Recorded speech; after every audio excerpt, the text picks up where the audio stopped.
100% Radio.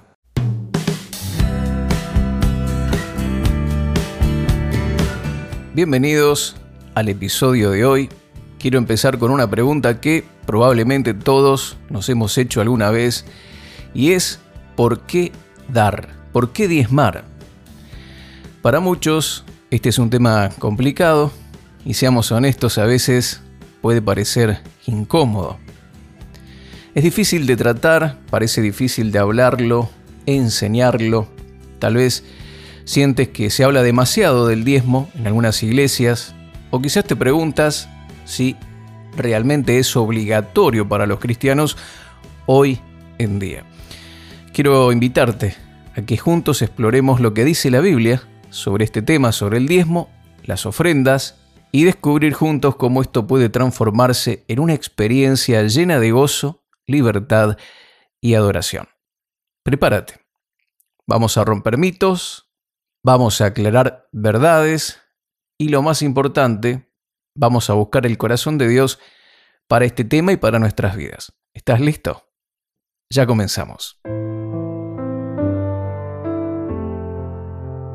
¿Qué es el diezmo y de dónde viene?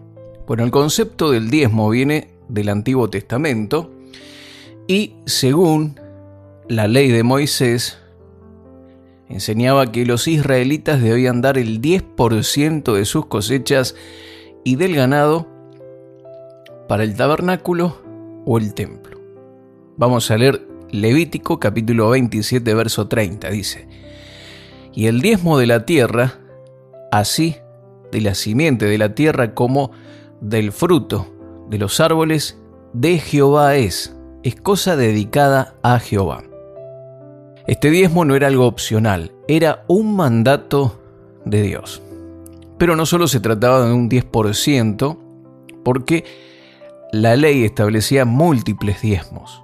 Uno para los levitas, otro para el templo, en las fiestas, otro para los pobres, lo cual sumaba aproximadamente un 23.5% anual.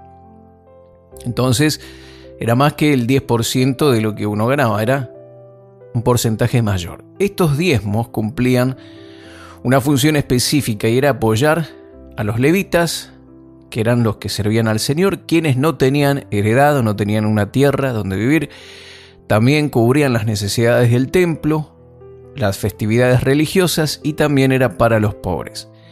Pero más allá del sistema de tributación, el diezmo era un acto de obediencia y de reconocimiento, que era una señal o una declaración a viva voz de que todo lo que el pueblo tenía venía de Dios. Ahora, en el Nuevo Testamento, con la muerte y la resurrección de Jesucristo, la ley fue cumplida. La ley fue cumplida. Esto significa que los cristianos ya no estamos bajo las mismas exigencias legales que el pueblo de Israel. Porque, por ejemplo, hay varios versículos, pero Romanos capítulo 10, verso 4, dice que el fin de la ley es Cristo para justicia a todo aquel que cree.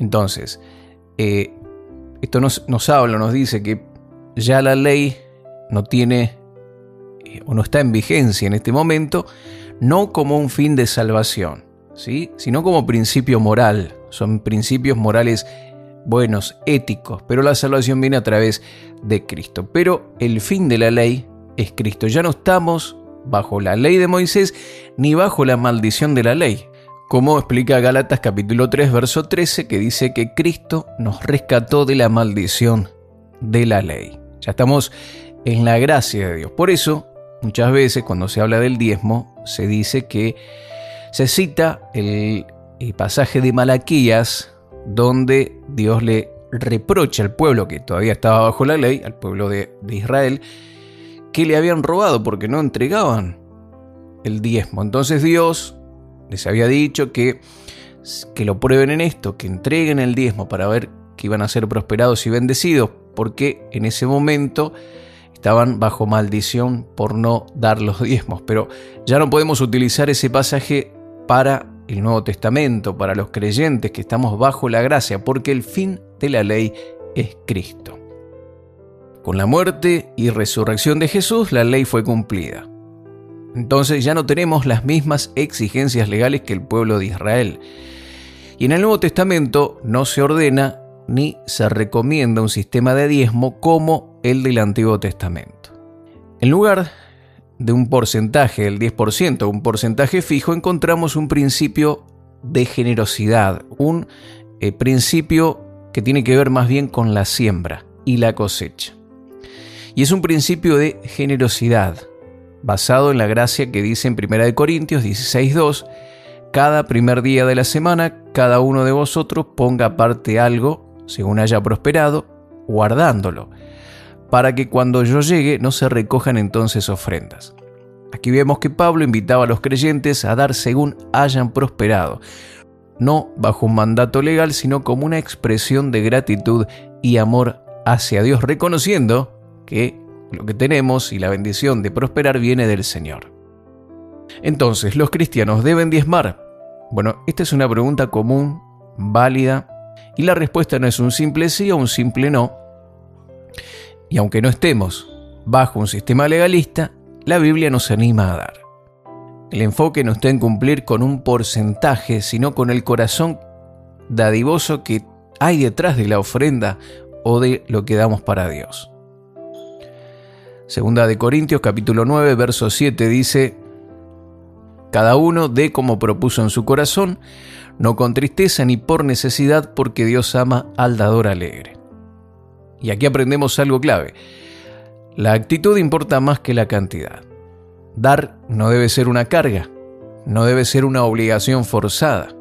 Más bien es un acto de adoración, un reflejo de nuestro amor por Dios y nuestro deseo de apoyar su obra.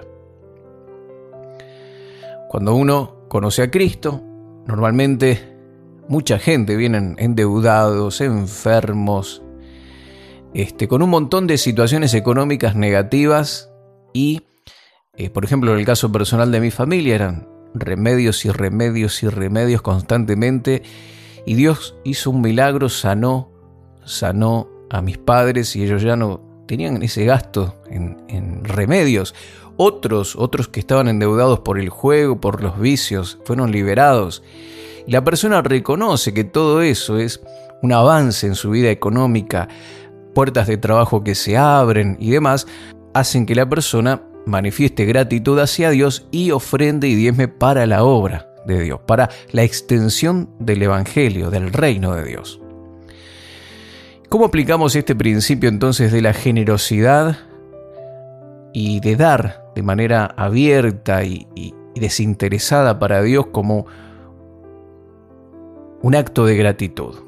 Bueno, primero debemos entender que todo lo que tenemos viene de Dios. Él es el dueño de todo y nosotros somos simples administradores de sus recursos. Reconocer esto nos libera de aferrarnos al dinero y nos permite dar con gratitud. Porque la persona que le cuesta dar es probable que todavía tenga un problema con el dinero, con la avaricia, con el querer aferrarse a las cosas de este mundo, de esta tierra. Y un corazón dadivoso reconoce que Dios es más grande que el diezmo, que la riqueza que tenemos y el trabajo provienen de Dios. Entonces, con un corazón dadivoso y generoso, colabora para la obra del Señor. Segundo, debemos buscar a Dios en oración para decidir cuánto dar. Puede ser más o menos del 10%, dependiendo de nuestras circunstancias y de cómo, por supuesto, Dios guíe nuestro corazón. Santiago capítulo 1, verso 5 dice: si alguno de vosotros tiene falta de sabiduría, pídala a Dios, el cual da a todos abundantemente y sin reproche, y le será dada.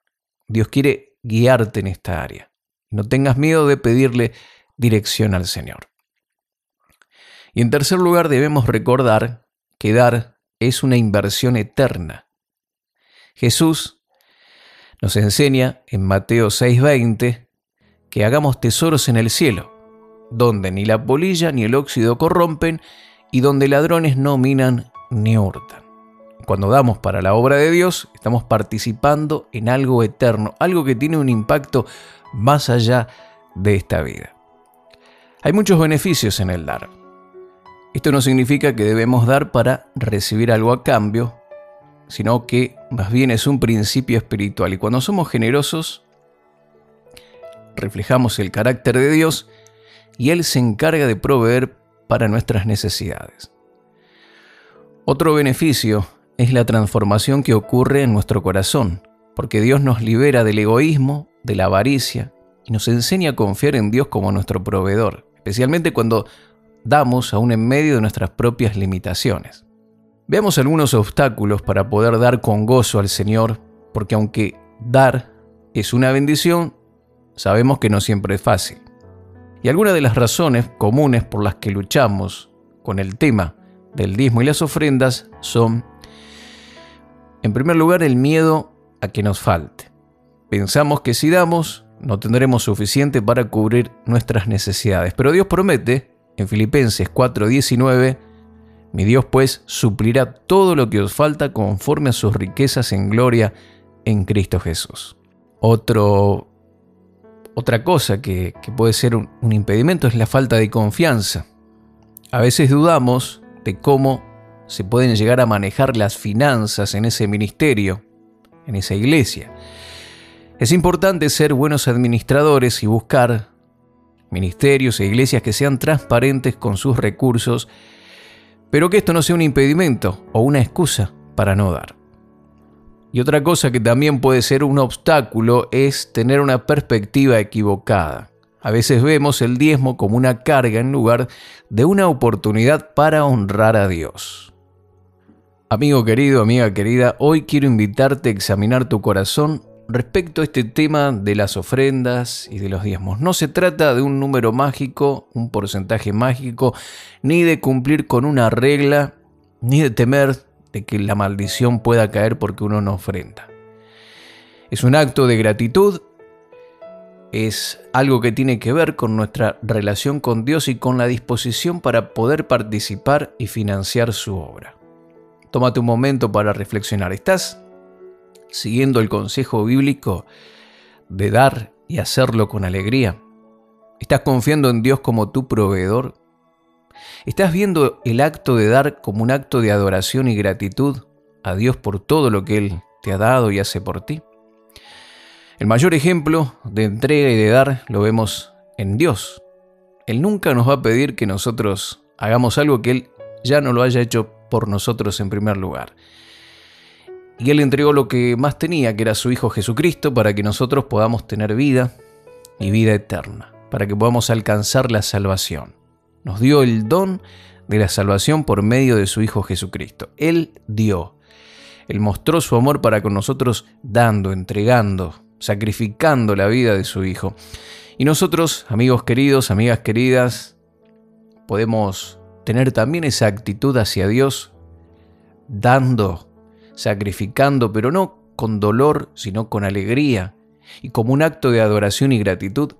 Esa sería la actitud correcta, porque Dios ama al dador alegre. ¿Qué te parece si oramos con respecto a esto? Vamos a pedirle a Dios que nos dé sabiduría y nos ayude a dar con un corazón generoso. Señor, te damos gracias por todo lo que nos has dado. Reconocemos que tú eres el dueño de todo y que cada bendición viene de ti. Ayúdanos a tener un corazón generoso, a dar con alegría y a confiar en que tú suplirás todas nuestras necesidades. Perdónanos si hemos tenido miedo o hemos dado con la actitud equivocada. Enséñanos a ver el dar como un acto de adoración y como una oportunidad para bendecir a otros y honrar tu nombre. Gracias por tu fidelidad y provisión. En el nombre de Jesús. Amén. Espero que este mensaje haya sido edificante para ti, mi querido amigo, mi querida amiga. No olvides que dar no es solo un acto financiero, sino que es un acto espiritual que refleja nuestra confianza en Dios y nuestra gratitud por su amor y provisión. Dios te bendice. Un abrazo grande y hasta la próxima.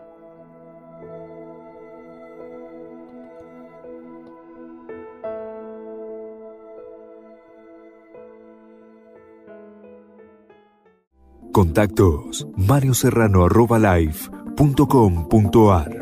En Facebook, Mario Rubén Serrano.